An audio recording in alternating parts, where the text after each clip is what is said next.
grelhado, tecnologia avançada do mato natural daqui, influenciado todas as culturas de um Brasil malhado. Vai dizer que não é bom, tá tudo misturado.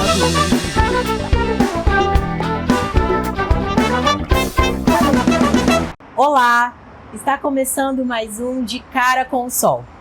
Esse é um programa financiado pela Lei Paulo Gustavo de Incentivo à Cultura em Várzea Grande, a cidade vizinha da capital. Nessa temporada, nós vamos conversar sobre as mastectomias masculinizadoras, feitas em homens trans e pessoas transmasculinas. E no episódio de hoje, eu convidei o Dr. Magno César, que é cirurgião plástico, para conversarmos um pouco a respeito desse assunto. Doutor, eu começo com uma curiosidade minha. A gente dialoga muito desde que você fez a minha cirurgia, mas eu sempre fico pensando sobre as primeiras mastectomias masculinizadoras que você fez.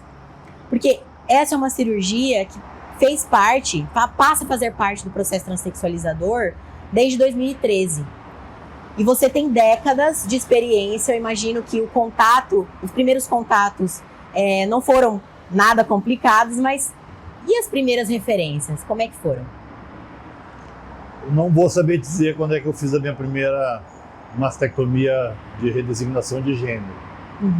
Mas eu lembro que quando estava estudando Mélega, eu vi uma referência pequenininha, um parágrafo sobre a possibilidade da cirurgia.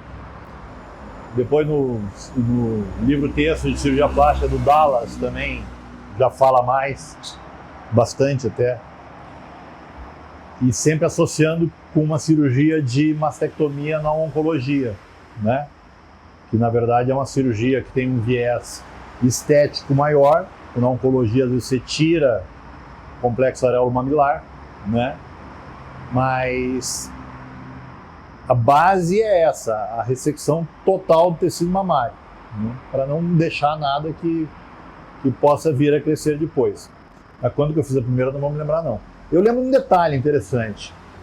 A primeira que eu fiz porque a história daquele paciente lá na minha frente me sensibilizou muito, né? Eu me toquei com a dor dele de conviver com aquele volume. Eu lembro que tinha marca de fita, de prender assim para apertar, para esconder. Aí assim, é impossível você não se sensibilizar, né, com a pessoa convivendo com um negócio que ela não sente absolutamente mal com aquilo ali. Eu imagino, doutor. Foi importante você falar sobre as cirurgias da oncologia, porque de fato, às vezes, as mastectomias masculinizadoras são associadas, são confundidas com esses outros procedimentos. Mas é diferente, porque a gente faz a reconstrução do tórax para um novo formato, né? Uma dúvida que as pessoas têm é sobre a escolha dessa cicatriz. A gente pode escolher qualquer técnica para qualquer pessoa ou como que funciona esses critérios? Não é o paciente que vai escolher a técnica. Quem escolhe a técnica é a mama. Mamas pequenas, você pode conseguir uma ressecção adequada só com uma incisão periareolar. E aí você vai até ter uma vantagem, que você vai preservar a sensibilidade, em muitos casos, do mamilo. Mas nas mamas normais, com um bom volume, você tem que fazer a incisão no sulco inframamário, então aquela incisão que cruza, né, como se fosse um sorriso de cada lado, né? Porque você precisa projetar esse sulco inframamário na região anterior da mama. Você sabe que aquilo que está abaixo daquele sulco ali é tudo que tem que sair, né? Sobra a mama para cima. Essa mama para cima que você vai dissecar, mantendo o subcutâneo, mas tirando a camada de baixo, que é puro tecido mamário, né? Aí, enfim, não é a pessoa que vai escolher isso, o caso dela é que vai dizer o que é necessário, né? tem, por exemplo, caso, eu nunca peguei um caso assim, que se fosse uma mama tão volumosa que precisasse de um T, tá? Eu nunca peguei, né? Mas existe também a possibilidade, eventualmente, de você ter que fazer um T, né? Porque Pode acontecer. ou você vai alongar a cicatriz muito para trás aqui, ou você vai fazer um T para puxar a pele nesse sentido, para evitar o alongamento da cicatriz lá. Compreendo. Eu tinha uma outra ideia sobre essa técnica do T, que é a ideia de que as primeiras começaram a acontecer com essa técnica, mas ao longo do tempo foram se desenvolvendo cicatrizes mais anatômicas, né, que eu já vi outros profissionais falarem a respeito. Doutor, e sobre a perda de sensibilidade? Você mencionou sobre o complexo areolo-mamilar, que a gente enxerta, né? A gente costuma brincar falando que é a cereja do bolo. Mas a perda da sensibilidade do mamilo, por exemplo, o mamilo realmente não volta a ter a mesma sensibilidade erógena de antes, por exemplo. Porque o mamilo, nessa técnica de transposição do sulco inframamário, técnica do sorriso, você tem que tirar ele e ao final da cirurgia você precisa fazer o enxerto, recolocar ele no lugar. Se você desconectou ele do corpo, você cortou todas as inervações. Quando você recoloca, aquilo é só uma unidade anatômica estética, só visual. Não tem mais como ter sensibilidade, certo? Óbvio que a pele no entorno, ela também tem uma certa sensibilidade erógena. Então, a pele no entorno, ela volta à sensibilidade totalmente, né? Porque tem uma dormência por algum tempo, mas como não houve uma secção total da inervação dessa região, aí a sensibilidade que vai voltando devagarinho com a inervação que se preservou. Inclusive as pessoas ficam com medo, doutor, dessas perdas de sensibilidade e tendem a confundir um pouco aquilo que poderia ser uma complicação resultado do procedimento ou do próprio organismo da pessoa com um erro médico, por exemplo. Você pode explicar pra gente a diferença entre as duas coisas? O leigo, ele tende a dizer que qualquer coisa adversa, qualquer coisa desagradável, né, é resultado de um erro médico. Como se o médico fosse o único determinante de um resultado, né? Mas o médico, ele é um participante do processo. O paciente ele tem a sensibilidade dele, a vascularização dele, a genética dele, como que ele cicatriza, como que ele recupera, certo? A gente vê isso em todo o universo cirúrgico, todo o universo cirúrgico, né? Você pega uma cesariana, descola aquela pele até o umbigo, né? Se você descolou, você cortou uma série de vasos.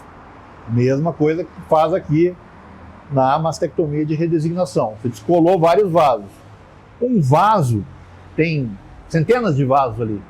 Um vaso que voltar a sangrar no pós-operatório vai acarretar um hematoma. É culpa do médico? Não. Volta para a sala de cirurgia, reintervém, drena, lava, refaz a hemostasia, né? Só que aí você teve um hematoma, criou pressão interna, tensão, toxicidade sobre o tecido subcutâneo. Você pode ter um sofrimento na borda da incisão que você não esperava, mas que em decorrência de uma complicação levou a outra complicação. Ainda não é erro médico. Então, o erro médico, ele precisa existir uma caracterização de erro de técnica, certo? Dá um exemplo do que seria um erro de técnica. Tirar o tecido embaixo da pele, deixar a pele tão fina que ela não mantém a sensibilidade, circulação. A irrigação. Então, irrigação. Então, aí sim você teve um erro técnico, né? Você reenxertar um mamilo mantendo toda a gordura embaixo dele. Todo o enxerto precisa ser fino para pegar bem. Se você não faz um enxerto fino, você tem um erro técnico, certo? Mas na imensa maioria das vezes não é erro técnico. Tá? A maioria das vezes o que as pessoas acham que foi um erro é apenas uma complicação natural da patologia, da cirurgia. E para além disso, são situações solucionáveis, né? Corrigíveis. Eu te falo sobre isso porque os meninos, na maioria das vezes, têm muito receio da cicatriz hipertrófica ou do queloide. E aí pensam, mas será que o médico errou porque eu desenvolvi queloide? Ou o que será que aconteceu? Tem como resolver? No caso das cicatrizes hipertróficas, por exemplo. Assim, a incidência de cicatriz hipertrófica e de queloide é pequena, é bem baixa. Então, se você operar 10 trans, no máximo um vai ter uma cicatriz ruim. Dependendo de como é essa cicatriz, você vai ressecar ela de novo e só ressecar e reestruturar vai resolver o problema. Por quê? Você cria uma tensão na pele na primeira cirurgia. Você reduziu a circulação. Então a redução de circulação e a tensão criada podem levar a uma cicatriz ruim. Essa cicatriz ruim, você reintervém e faz um retoque. Tira ela e costura de novo. Às vezes você não precisa fazer mais nada, só fazer isso. Por quê? Porque agora você tem uma boa circulação e você não tem mais tensão. Se você tem uma boa circulação e não tem mais tensão, então aqueles fatores da primeira cirurgia que foram ruins, que acarretaram a cicatriz ruim, não existem mais. Então ela fica boa. Mas vamos supor que você fez o retoque e a cicatriz voltou a hipertrofiar. Opa, não é mais uma questão de fatores cirúrgicos. É genética. Vamos tirar de novo e aí vai fazer um tratamento de beta-terapia, certo? 70% das cicatrizes hipertróficas e dos queloides resolvem com beta-terapia. Mas olha o que eu estou falando, 70%, então não é 100%, né? Vai melhorar a maioria, mas sempre vai ter alguém que infelizmente vai ter o azar que não vai resolver o problema, certo? Mas você não vai, por causa de casos pontuais de cicatriz ruim, descaracterizar e desmerecer toda uma técnica. Falar que não, então a técnica não é legal. A técnica é legal, a técnica funciona. Claro. Mas como tudo, ela tem os seus pontos de falha. Eu fiz um retoque, inclusive, e uma coisa importante, doutor, é falarmos sobre esses procedimentos associados, né? Às vezes, ou um retoque, ou uma lipoaspiração, eu já ouvi casos de meninos falando sobre isso, podem ser necessários. Gostaria que o doutor comentasse um pouco sobre. Então, tem muitos casos, por exemplo, que você tem na mama, você tem um prolongamento axilar, né, que vai para trás do tórax, aquela gordura aqui. Aquilo ali não é mais mama, mas faz parte do contorno do tórax, certo? Certo. Se você lipoaspira aquele volume, você dá um contorno de tórax mais agradável. Então, é algo que pode ser sugerido que se faça junto, né? Uma cirurgia complementar, uma lipoaspiração complementar de uma mastectomia de redesignação de gênero, né? Pode ter paciente, por exemplo, que tem gordurinha no abdômen e quer aproveitar e também tirar a gordurinha do abdômen, né? Aí vira plástica normal, porque qualquer outra coisa que você queira associar que esteja incomodando, você pode fazer junto. Já os retoques são outra modalidade de procedimento. É depois do primeiro, foi necessário. Como que é? Qual que é a diferença entre o procedimento associado e o procedimento associado é para você ter ganho em outra área, né? Aperfeiçoar áreas vizinhas. E retoque já é para você aperfeiçoar o resultado da primeira cirurgia, né? Por exemplo, sobrou uma irregularidade de contorno, ficou um lugarzinho mais fundo, você tira uma gordurinha para colocar ali onde ficou mais fundo para ficar mais certinho, né? Retocar uma cicatriz. Então, retoque é o aperfeiçoamento da cirurgia em si. Cirurgias complementares são áreas vizinhas que você quer melhorar. Maravilha, doutor. Aproveito para cumprimentar meu público maravilhoso que está aqui presente. Nós vamos fazer um breve intervalo e você que está me assistindo, acompanhe uma poesia que eu preparei para você enquanto eu recolho as perguntas do público para fazer para o doutor. Sempre me senti diferente. Lembro de me perceber nos lugares, mas não me senti parte deles efetivamente, sabe? Um dia minha mãe me falou: eu sei que você odeia tudo isso. Dá pra ver nos seus olhos. Você estragou seu peito. Mas não tem jeito. Grande ou egoísta peito é esse que você tem. Herança de família. Mas eu sempre amei viajar. Eu lembro das viagens de carro,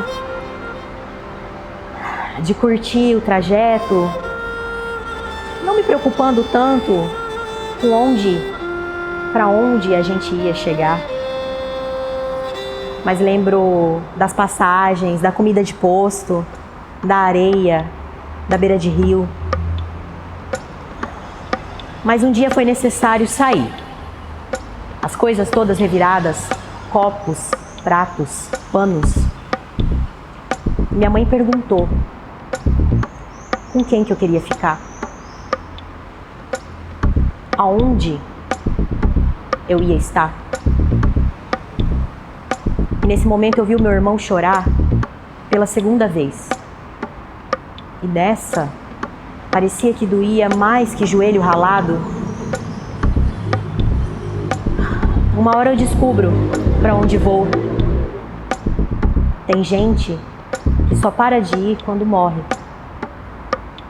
Em peito estragado, dilacerado, rasgado, eu vou. Viajo para minha corpa casa. Primeiro, lavo as mãos, tiro a tampa, chuço o frasco e sugo todo o líquido.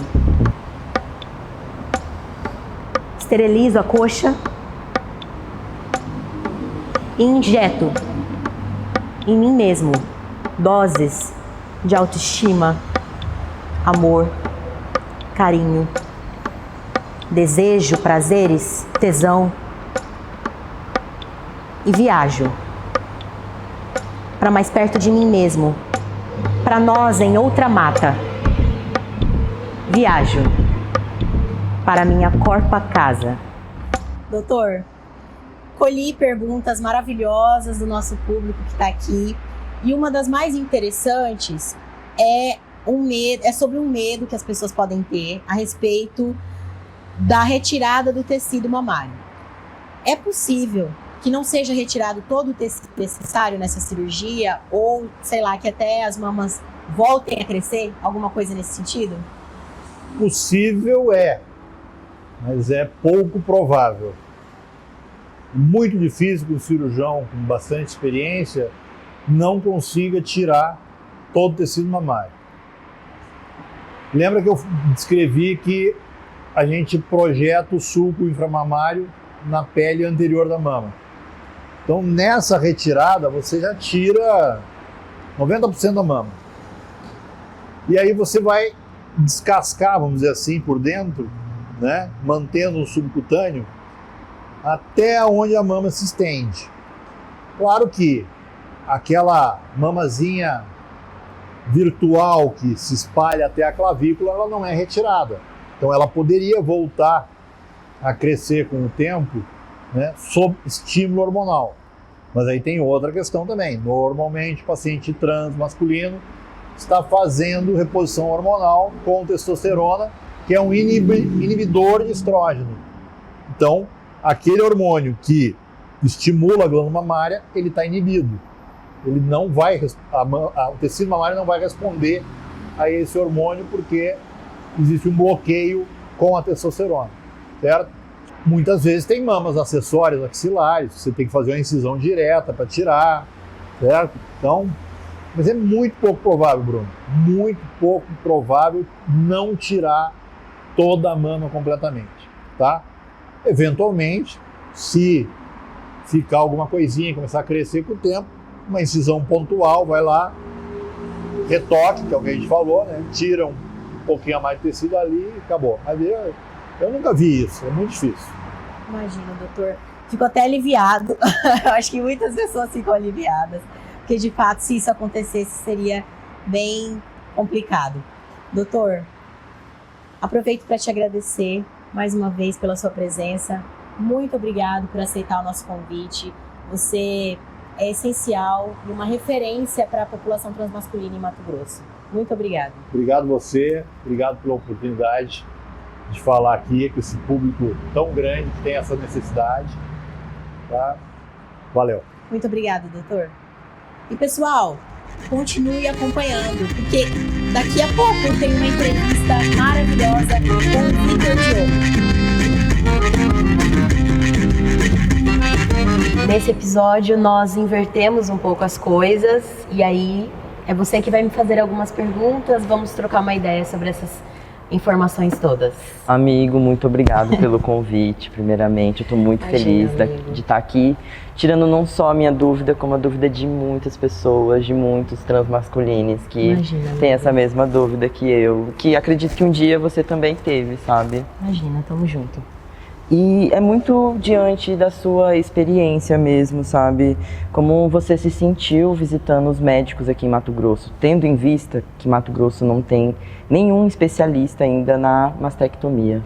Então, eu participava do grupo Transmasculinos MT no WhatsApp e eu ouvi as pessoas falando sobre o médico que tinha visitado, outro médico ali, algumas pessoas falando que tinham ido para fora. Então, eu não tinha plano de saúde na época, eu não estava tentando pelo SUS também, porque eu só consegui realizar a mastectomia depois de uma fatalidade, que foi a morte do meu pai.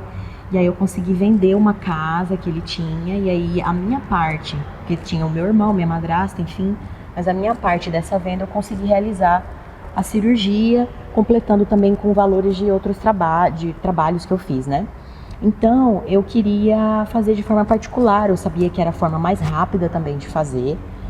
E eu fui em busca do médico que outros meninos já tinham visitado. O Tienzo tinha operado com o Magno recentemente, mandei mensagem para ele. Foi um mês antes a cirurgia do Tienzo, consegui agendar uma consulta com o Magno, tinha agenda para aquela semana. E aí a minha cirurgia acontece pouco tempo depois da do Tienzo. Então, eu fui no médico que outras pessoas me indicaram, né? Eu não cheguei de visitar outros profissionais além do Magno. Fui direto nele. E aí, quando chegou lá, aconteceu de eu ficar um pouco receoso, né? Como que eu ia ser recebido. Eu não sabia realmente como que ele ia me atender. Sim. Porque eu estava no início da minha transição. Eu tinha iniciado a hormonização há um mês antes. Então foi tudo logo no começo mesmo. Comecei a me hormonizar, aí no mês seguinte eu fiz a mastectomia. E eu falei isso pra ele, né? Porque eu lembro que ele ficou um pouco, achou um pouco estranho. Talvez por eu estar no início, né, da transição e tal. E muitas pessoas procurarem já depois de um tempo de hormonização. Então eu ainda não tinha tantos caracteres, né? E aí eu tinha receio exatamente disso. Do que ele ia achar, se ele ia fazer algum comentário, assim. Mas foi super tranquilo. Ele perguntou se eu já tinha feito a retificação de nome. Eu falei que não e tal, mas que eu queria fazer a cirurgia naquele momento justamente porque eu queria começar a transição já tendo feito, né, a cirurgia. E aí foi de boa, foi tranquilo. Ele me mostrou mais ou menos como que seria, né, a técnica que ele ia usar. Me mostrou no espelho e tal, falou os documentos que ele queria que eu providenciasse. Então, tive um pouco de receio, mas no geral foi tranquilo. Fico feliz, a gente sabe que muitos meninos não têm esse tipo de experiência. Sim, amigo. Mas eu queria também entender como foi o seu sentimento, a sua experiência nesse pós-operatório, sabe? Até você conseguir desfrutar e entender, ver esse resultado, sabe? Sim. O resultado, ele não é tão imediato quanto a gente imagina. Eu sei que muitas pessoas compartilham um vídeo revelando o corte, vendo ali a cicatriz e tal, e de fato, é uma coisa avassaladora, assim, da gente acordar da anestesia e você já se vê numa outra configuração, né? Em vários outros sentimentos sobre o seu próprio corpo. Mas ainda assim, existe o processo de cicatrização, a gente vai se recuperando disso e tal. Então, a gente só consegue perceber realmente o resultado estético da coisa depois de alguns meses, né? Então, depois do primeiro mês, do segundo mês, é que a gente consegue ver melhor o formato, o inchaço já diminuiu, a cicatrização está acontecendo melhor. Então, assim, no começo, eu fiquei extremamente feliz, porque era o que eu tanto queria e que naquele momento eu tinha conseguido realizar. Mas ainda tem um período ali de dor, de desconforto, né? De depois da cirurgia, então é um pouco complicado a primeira semana de pós-operatório, mas depois tudo vai melhorando e com um mês assim eu já tinha uma noção de como ia ficar. E depois de uns 3 meses é que a gente consegue ter uma noção maior de como realmente a cicatriz vai se desenvolver. E como foi a sua experiência depois de todo esse momento de pós-operatório? Quando você viu realmente 100%, você pôde, sabe, ter aquele momento que é o que todos sonham, sabe? De poder tirar uma camisa em um local, sentir o vento no peito mesmo. Como foi pra você? Ai, amigo, é maravilhoso mesmo, porque só a gente, principalmente a gente que que tem mamas grandes, teve mamas grandes, sabe do peso que é, da dificuldade que é você querer ter mais liberdade e não conseguir, né, não poder. Então, tirar a camisa é uma coisa assim, tão refrescante, tão maravilhosa, né? E que ao longo do tempo a gente vai aprendendo a normalizar, porque também não é uma coisa tão imediata, né? A gente vai com o tempo. No começo a gente acha que a gente tá pelado assim, aí depois que a gente vai normalizando mais tudo isso. Mas teve o período de usar o colete também, né? Do pós-operatório. Esse período é chato, porque é pior do que o período do binder. Pra mim foi pior, porque tem o desconforto do corte, de você estar pressionando aquele lugar com o colete pós-operatório. Então a gente fica querendo sair do colete logo, né? Mas quando finalmente o médico libera você de não precisar mais usar o colete e você poder tirar a camisa, cara, aí é realmente maravilhoso. É incrível, né, amigo? E quais foram os seus principais receios em fazer a mastectomia aqui em Mato Grosso?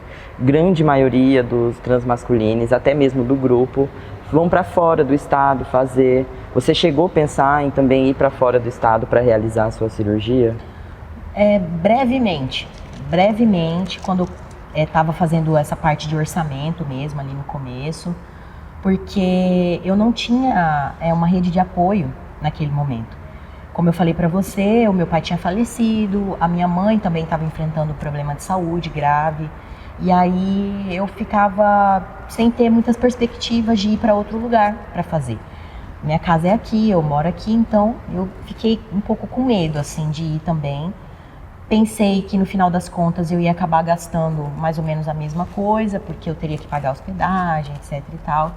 Então logo eu mudei de ideia, eu pensei, não, vou fazer aqui mesmo. Só que, como você mencionou, né, a gente não tem aqui em Mato Grosso um especialista em mastectomia masculinizadora. Nós temos bons profissionais que realizam normalmente essa cirurgia, que já fizeram em alguns meninos. Então, assim, eu lembrei que outras pessoas já tinham passado pelo procedimento aqui e pensei, vou lá, vou conversar com o doutor, vou ver como que eu me sinto. Como eu me senti seguro depois desse primeiro contato com o Magno César, eu fiquei mais de boa, assim, não, vou fazer aqui mesmo, não tem nada a ver, porque a gente precisa desenvolver uma confiança na pessoa que vai operar a gente, sabe? Olha, ele já fez em outras pessoas, ele tem uma longa carreira, sabe? Então, não tive grandes questões com isso. Essa segurança faz total diferença pra gente. como você mesmo disse, para quem já teve ou para quem tem mamas grandes, funciona de uma forma um pouco diferente. E é uma dúvida minha também. E eu penso se chegaram a oferecer para você alguma outra técnica além da técnica sorriso. Então, amigo, não. Realmente, quando eu conversei com o Dr. Magno, ele me falou, olha, quando as mamas são grandes, a gente tem que fazer com a incisão bilateral mesmo, por causa do excesso de pele que pode ficar. Então, eu tenho que retirar uma quantidade, para além de retirar glândula e gordura, tem que retirar uma quantidade de pele para poder fazer a reestruturação desse tórax, né? Então, através da areola, eu já imaginava, com base nos relatos de outros meninos, mas aí conversando com ele eu tive a confirmação disso. Não é possível, não era possível para o meu caso, e eu imagino que realmente não seja possível para a maior parte das pessoas que têm mamas grandes, né? Mas assim, as coisas não param por aí. Eu acredito que com o passar dos tempos, outras técnicas vão sendo desenvolvidas e em breve a gente vai poder ter outras possibilidades, né? Por enquanto, para o nosso caso, é só a do sorriso mesmo, né? Sim. Além das técnicas, quais foram as formas de pagamento e as formas que você encontrou para conseguir realizar quando você procurou? Pois é, amigo, é uma cirurgia cara, né? Não tão cara se a gente comparar com outros procedimentos, com os procedimentos, por exemplo, das transfeminilidades, mas é uma cirurgia cara, né? Para o contexto da maioria das pessoas transmasculinas aqui em Mato Grosso. Com, obviamente, as suas diferenças para cada pessoa, né? Mas enfim, é uma cirurgia que custa, em média, R$20 mil, envolvendo todos os gastos, né? Então tem a questão do médico, do anestesista, tem a internação hospitalar. Isso no caso de pessoas que não têm plano de saúde e não é o Estado que está custeando o procedimento. Esses são os principais gastos. A equipe cirúrgica, o anestesista e a internação hospitalar. Fora isso, tem também o colete pós-operatório, as medicações que a gente tem que comprar. Então, assim, o valor que o médico me cobrou é abaixo desses R$20 mil, porque daí tem os outros valores, né? Mas eu tô colocando que, somando tudo, vai dar isso, sabe? No geral, assim, o que eu realmente gastei para passar por todo esse processo. Lá pela clínica do doutor, eu me lembro que era possível parcelar pelo cartão de crédito e também... Não é isso, acho que era possível parcelar pelo cartão de crédito, mas tem outras formas também que, conversando com o financeiro, a galera consegue tirar dúvidas. Ele atende alguns planos de saúde, e aí aquela situação, as pessoas que tiverem um plano de saúde, desses que ele atende, tem que entrar em contato com o plano, né? Não só ir à consulta com ele, mas entrar em contato com o plano de saúde para solicitar a cirurgia, né? E ele vai, obviamente, dar os documentos que são necessários também, né, para a pessoa estar fazendo essa solicitação.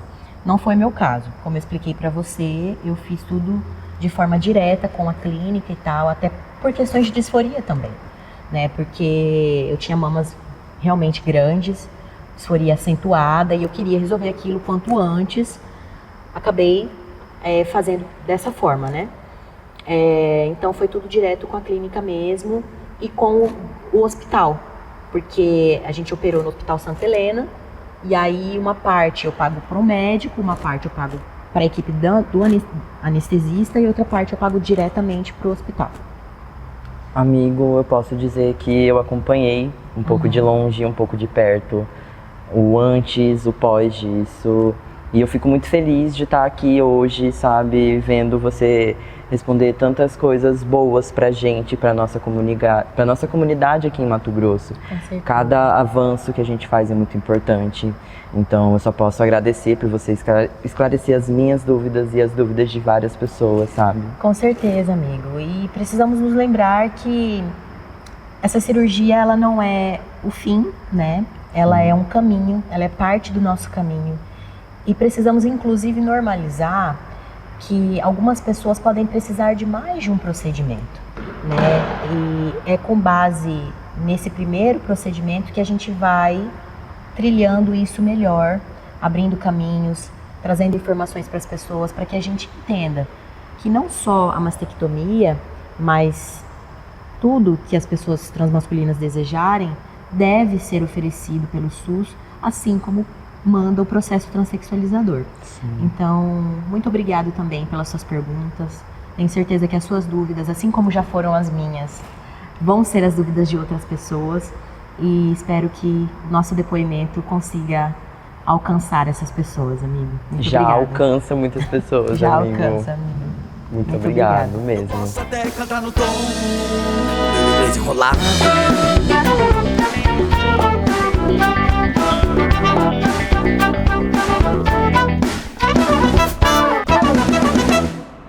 O processo transexualizador é institucionalizado no Brasil há mais de 15 anos e é composto por 3 níveis de atenção: o básico, o ambulatorial e o hospitalar. Porém, o nosso ambulatório trans aqui no estado de Mato Grosso, que foi inaugurado em 2024, ainda não oferece o atendimento hospitalar. É por isso que muitas pessoas trans têm tido dificuldades para solicitar e para realizar as cirurgias aqui no estado. Mas se a Constituição Federal nos diz que o acesso ao Sistema Único de Saúde deve funcionar de maneira igualitária e universal, o que falta para que Mato Grosso, mesmo após tantos anos, ainda não nos ofereça atendimento hospitalar? Portanto, nós esperamos que os nossos gestores de saúde e parlamentares resolvam esse problema, porque Mato Grosso está em dívida com a população trans desde 2008.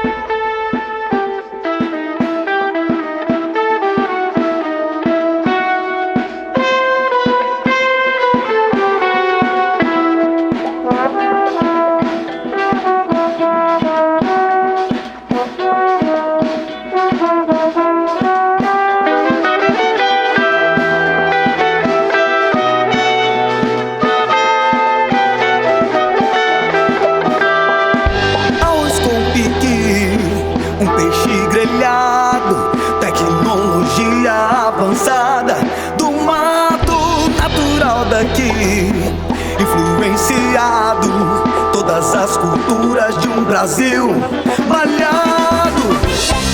Vai dizer que não é bom, tudo misturado.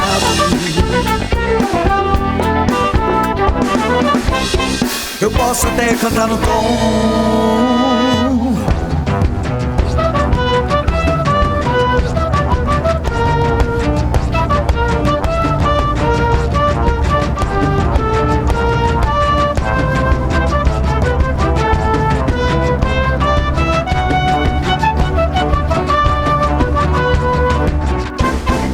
Vai dizer que não é bom.